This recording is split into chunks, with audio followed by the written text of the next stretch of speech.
नवीन वर्षातील पहिला मोठा सण म्हणजे मकर संक्रांत. देशभरात हा सण वेगवेगळ्या नावाने आणि पद्धतीने साजरा करण्यात येतो. मात्र महाराष्ट्रात ह्या सणाला विशेष महत्त्व आहे.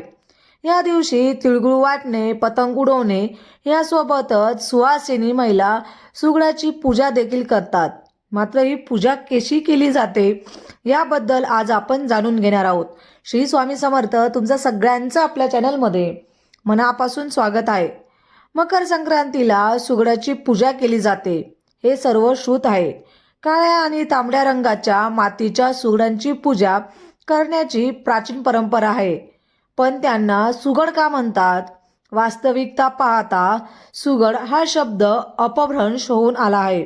सुगट ह्या शब्दाचा तो अपभ्रंश होत आहे.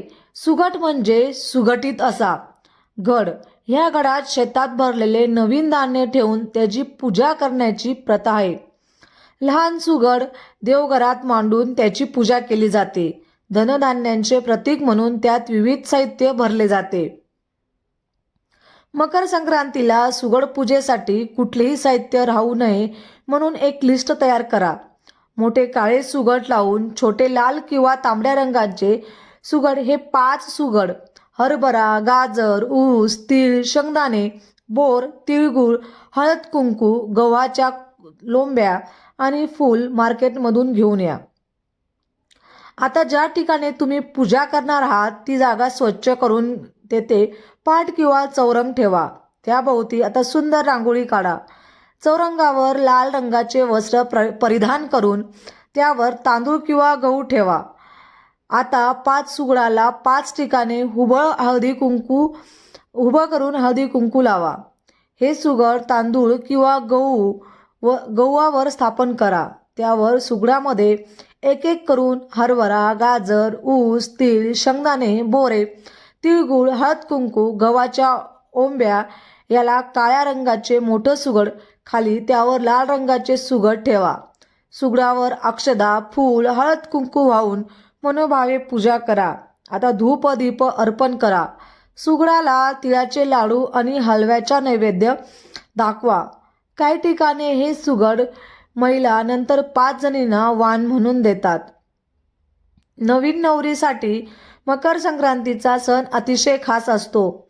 महाराष्ट्रात मकर संक्रांत नवीन नवरीची वेगवेगळ्या पद्धतीने साजरी करण्यात येते. नवीन नवरीला काळी साडी घेतली जाते. त्याशिवाय हळदी कुंकूच्या दिवशी तिला हलव्याचे दागिने घातले जातात. ह्या परंपरेनुसार 5 वर्ष महिला वेगवेगळ्या सौभाग्यदानाच्या वस्तू दान किंवा वाण म्हणून देतात.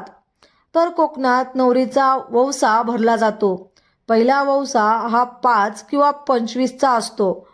5वा वौसा म्हणजे त्यात 5 विड्यांची पाने, 5 सुपारी, 5 खारीक, 5 वेलाची पानं, लवंग, 5 हळकुंड, 5 खोबऱ्यांचे तुकडे किंवा वाट्या असतात. तर 25च्या वौसात हे साहित्य 25 असतात. पहिली मकर संक्रांत ही माहेरी असते. त्यामुळे हा वौसा तुम्ही आई, काकी, सासू, नणंद, मामी किंवा वहिनी यांपैकी कोणालाही देऊ शकतात. वौसा येईपर्यंत महिला उपवास ठेवतात. तर अशा प्रकारे ही मकर संक्रांत साजरी केली जाते.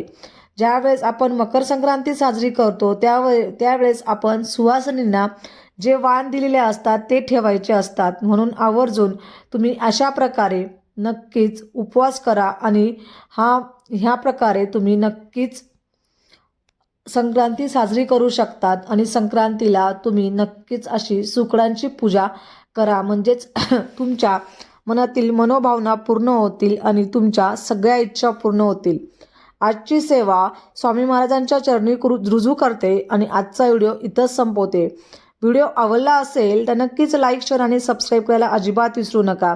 परत भेटूया अशाच सुंदर व्हिडिओसोबत. तोपर्यंत सगळ्यांना श्री स्वामी समर्थ. धन्यवाद.